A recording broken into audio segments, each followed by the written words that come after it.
당시 코스피 지수는 2050포인트에서 2600포인트까지 점진적으로 올랐습니다. 이 현상이 그대로 재현될까요?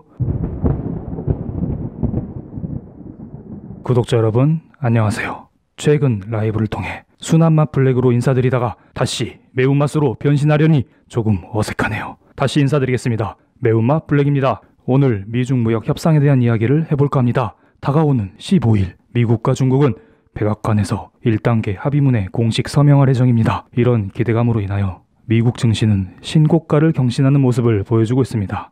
오늘은 미중 무역 협상 내용에 대해 체크해보고 이로 인하여 원달러 환율이 어떻게 변할지 알아보는 시간을 갖겠습니다. 또한 추가적인 여러가지 이벤트도 점검해보는 시간을 갖겠습니다.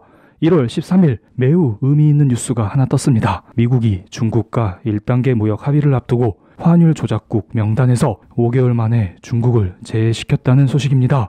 중국은 환율 조작국 지정 이후 2019년 8월 8일 고시 환율을 달러당 7.0039 위안으로 고시하면서 11년 만에 달러당 7위안 돌파를 용인하였습니다. 이로 인하여 미중 무역 갈등이 극에 달했고 원달러 환율 역시 덩달아 1200원을 돌파했습니다. 하지만 최근 들어 미중 무역 합의 분위기로 인하여 위안화 환율이 달러당 6.9 부근으로 내려오면서 양국의 갈등은 완화되는 모습을 보여주고 있습니다. 위안화 환율은 미중 무역 전쟁의 수준을 간접적으로 나타냅니다. 미중 무역 갈등이 심해지면 중국은 자금 유출을 감내하면서 미국의 대중 관세를 희석시키기 위해 위안화 약세, 즉 위안화 환율을 올립니다. 반대로 미중 무역 합의 분위기가 짙어지면 중국은 미국의 대중 관세 축소를 예상하면서 위안화 강세, 즉 위안화 환율을 낮춥니다. 지금의 위안화 강세 현상은 미중 무역 합의 분위기를 그대로 반영하는 것으로 생각이 됩니다. 이번 환율 조작국 발표를 통해 미국 문우신 재무장관은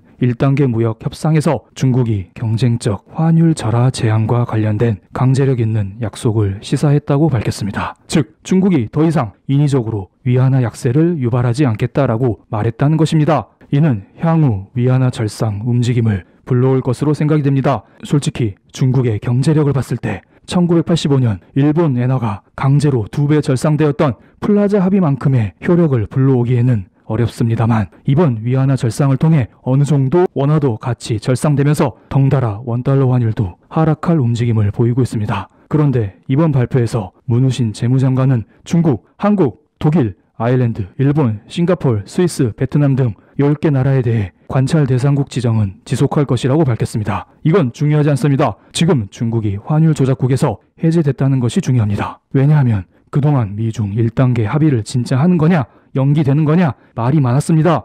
1월 13일 이번 환율 조작국 발표를 통해 미중 무역 합의에 대한 미국의 의지를 확실히 보여줬다는 생각이 듭니다. 그래서 최근 들어 불거진 유동성 축소 이슈에도 불구하고 미국 증시가 상승했던 것으로 추정이 됩니다. 그럼 여기에서 원달러 환율과 위안화 환율은 앞으로 어떤 움직임을 보여줄까요? 지금 미국과 중국은 다가오는 15일 미중 1단계 합의를 앞두고 있습니다. 이 와중에 찬물을 끼얹는 옐런 전 연준 의장의 발언이 하나 있었습니다. 이 분은 트럼프 대통령을 싫어하는 사람이니 감안하고 봐주세요. 옐런 의장은 1단계 무역 합의가 이루어져도 여전히 수천억 달러 규모의 중국산 제품에 대한 관세가 매겨진다고 강조했습니다. 추가적으로 1단계 합의가 신흥 기술을 둘러싼 더 골치 아픈 위험을 제거해주지 못한다고 말했습니다. 더 골치 아픈 위험이란 중국의 보조금 지급, 기술 탈취와 같은 중국 제조 2020과 관련된 사건들을 말합니다. 옐런 전 연준 의장의 말은 맞습니다. 실제로 2019년 10월 15일 미중 스몰딜 이전에 미국이 중국에 부과한 대중 관세 타겟은 총 5,260억 달러의 중국산 제품입니다. 이 중에서 1,560억 달러의 중국산 제품에 부과한 15% 관세는 보류된 상태이고 1,200억 달러의 중국산 제품에 대한 15% 관세는 7.5%로 인하된 상태입니다. 하지만 기존 2,500억 달러의 중국산 제품에 대해 부과된 25% 관세는 아직도 유지 중입니다. 총 5,260억 달러 중에 3,700억 달러의 중국산 제품에 대한 관세는 여전히 부과되고 있습니다. 1월 15일 미중 1단계 합의에서도 추가적인 관세 철폐는 없다고 합니다. 옐런 의장의 말이 다 맞습니다. 여기에 미국이 얻은 것은 몇 개 없습니다. 또한 많은 사람들이 옐런 전 의장처럼 미중 무역 합의를 부정적으로 바라보고 있습니다. 그래도 저는 이번 합의를 꽤 중요하게 보고 있습니다. 미국이 가져가는 것들을 체크해 볼까요? 중국은 농업, 제조, 에너지, 서비스 등 4개 분야에서 향후 2년간 약 2천억 달러 규모의 미국산 물품을 추가 구매하기로 했습니다. 2천억 달러 중에서 제조업 제품이 750억 달러, 에너지가 500억 달러, 농업이 400억 달러, 서비스업이 350에서 400억 달러 규모라고 보도되고 있습니다. 그리고 추가적으로 중국의 12월 수출은 달러 기준으로 전년 대비 7.6% 증가하면서 예상치인 3.2%를 상회하였고 수입 또한 전년 대비 16.3% 증가하면서 예상치인 9.0%를 크게 상회했습니다. 또한 중국은 미국산 대두를 11월 820만 톤보다 증가한 955만 톤을 수입했다고 보도했습니다. 중국이 조금이나마 미국산 물품을 수입하고 있다는 게 보이시죠? 중국은 미국으로부터 농산물 수입을 조금씩 늘리는 중입니다. 하지만 더 중요한 게 하나 있습니다. 여기에서 우리가 간과하고 있는 게 있습니다. 미국이 중국을 환율 조작국 명단에서 제외시켰습니다. 그렇다는 것은 중국도 어느 정도 위안화 강세에 합의했다는 것입니다. 왜 그랬을까요? 이번 합의 내용을 보세요. 중국이 얻어가는 게 거의 없습니다. 2년간 2천억 달러 규모의 미국산 물품을 사야 하고 추가적인 관세 철폐는 없으며 게다가 위안화까지 절상시키라고 강요받고 있습니다. 위안화가 절상되면 중국 입장에서 수출에 불리하기 때문에 좋은 것만은 아닙니다. 그럼에도 불구하고 중국은 미국의 요구를 받아들였습니다. 도대체 왜 그랬을까요? 여기에서 하나의 시나리오를 세워보겠습니다. 위안화가 약해지면 무슨 문제가 발생할까요? 중국 입장에서 볼까요? 중국 입장에서 달러 표기 부채에 대한 부담이 커집니다. 무슨 말이냐면 예를 들어 위안화 환율이 1달러에 7위안에서 14위안으로 올랐다고 가정해 볼게요. 중국의 어떤 기업이 미국에게 10달러의 빚을 지고 있다고 또 가정해 보겠습니다. 그럼 1달러에 7위안일 때에는 10달러의 빚은 70위안이지만 1달러에 14위안일 때에는 10달러의 빚은 140위안이 됩니다. 중국 기업은 아무것도 안 했는데 대출 부담이 2배로 증가하게 됩니다. 여기에서 원금뿐만 아니라 이자도 같이 증가하니 문제가 더 커지겠죠. 추가적으로 위안화 약세가 지속되면 사람들이 위안화를 살까요? 팔까요? 우리 잠시 2019년 5월달로 돌아가 볼까요? 그때 원화 약세 속에 원달러 환율이 1200원 부근까지 올라가니 사람들이 무슨 이야기를 했나요? 한국 망한다. 원화 말고 달러 사야 한다고 이런 이야기가 엄청 나왔었죠. 중국도 마찬가지입니다. 위안화 환율이 계속 올라가니 중국이 망한다는 이야기가 나오면서 사람들이 위안화를 팔고 모두 달러로 환전하게 됩니다. 즉 중국 입장에서는 지속적인 자금 유출이 발생하게 됩니다. 사람들이 위안화를 팔고 달러를 사면 이것 때문에 또 위안화 환율이 오릅니다. 달러에 대한 수요가 증가하니 상대적으로 위안화가 약세를 보이면서 1달러에 상응하는 위안화가 커지는 것이죠. 이런 걸 설상가상이라고 하죠. 이런 이유로 중국도 어쩔 수 없이 위안화 강세에 합의했다고 봅니다. 하지만 중국 경제는 1985년 일본 경제와 달리 꽤 튼튼하기 때문에 위안화를 2배 정도 절상하는 행위보다는 점진적으로 절상하는 움직임을 보여줄 거라는 생각이 듭니다.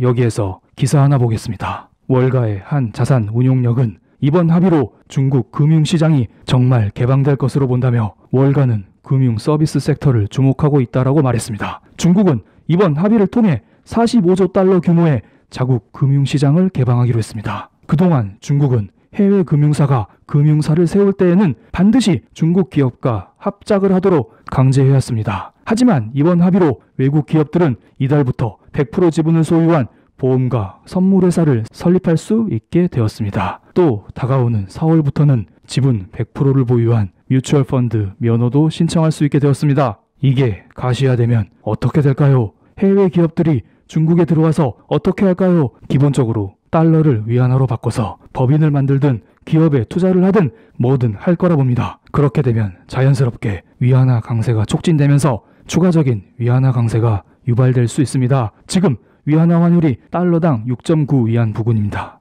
혹시 제가 예전에 말씀드린 위안화 환율과 원달러 환율 전망에 대해 기억하시나요? 그때 저는 감히 신에게 도전을 했었습니다. 미중 무역 합의가 지속되면 그리고 관세가 철폐되면 위안화 환율은 관세 부과 이전인 6.8위안 후반대, 원달러 환율은 1140원 후반대까지 내려갈 가능성이 크다고 말씀을 드렸습니다. 그러면서 원화 강세를 외치면서 한국 증시, 삼성전자 관심 가지라고 말씀을 드려왔습니다. 이게 지금 현실화될 가능성이 매우 큰 상황입니다. 이미 큰 그림을 그리고 있습니다. 여기에서 꿈을 한번 키워보겠습니다. 2017년도 위안화 환율 6.97에서 1년 후 2018년 초 위안화 환율이 6.26까지 하락하였고 당시 상해 지수는 3,100포인트에서 3,500포인트까지 점진적으로 상승했습니다. 그때 당시 한국 상황을 볼까요? 원달러 환율은 2017년도 1210원에서 1년 후 2018년 초 원달러 환율이 1050원 부근까지 하락하였고 당시 코스피 지수는 2050포인트에서 2600포인트까지 점진적으로 올랐습니다. 이 현상이 그대로 재현될까요? 물론 중간중간 조정은 있을 수 있습니다. 지금 나스닥 버블 논란이 일고 있습니다. 나스닥 버블에 대한 저의 입장은 며칠 전 라이브를 통해 설명을 드렸었습니다. 1월 15일 이후 혹시나 1단계 미중 무역 합의에 대한 기대감이 소멸하면서 미 증시가 급격하게 하락하면 당연히 한국과 중국 증시도 같이 하락할 가능성이 큽니다. 하지만 큰 그림을 봐주세요. 주식을 보기 전에 우리는 환율을 봐야 합니다. 원달러 환율이 하락한다는 것은 외국인 입장에서 한국에 투자했을 때 수익이 많이 날 수 있다는 것입니다. 예를 들어 볼까요? 원달러 환율이 1달러에 2,000원에서 1,000원으로 하락했다고 가정해 보겠습니다. 그리고 외국인이 한국에 투자해서 2,000원을 벌었다고 또 가정해 보겠습니다. 외국인 입장에서는 이 수익금을 달러로 환전해서 자기 나라로 돌아가야 하는데 1달러에 2,000원일 때는 수익금 2,000원은 1달러가 되지만 환율이 1달러에 1,000원일 때에는 수익금 2,000원은 2달러가 됩니다. 이 외국인은 앉은 자리에서 2배의 수익을 올리게 되는 것입니다. 그만큼 원화 강세와 위안화 강세는 외국인의 유입을 촉진시키는 역할을 합니다. 이는 자연스럽게 증시 상승으로 연결되겠죠. 우리도 이런 흐름을 놓치지 말아야 합니다. 다음 영상에서는 조금 더 디테일하게 주식시장에 대해 알아보겠습니다. 주식 이야기는 최근 라이브 때 많이 말씀을 드렸습니다만 못 보신 분들을 위해 최근 이슈와 함께 주식 이야기로 다시 인사드리겠습니다. 감사합니다. 블랙채널 많이 구독해주세요. 그리고 좋아요, 댓글도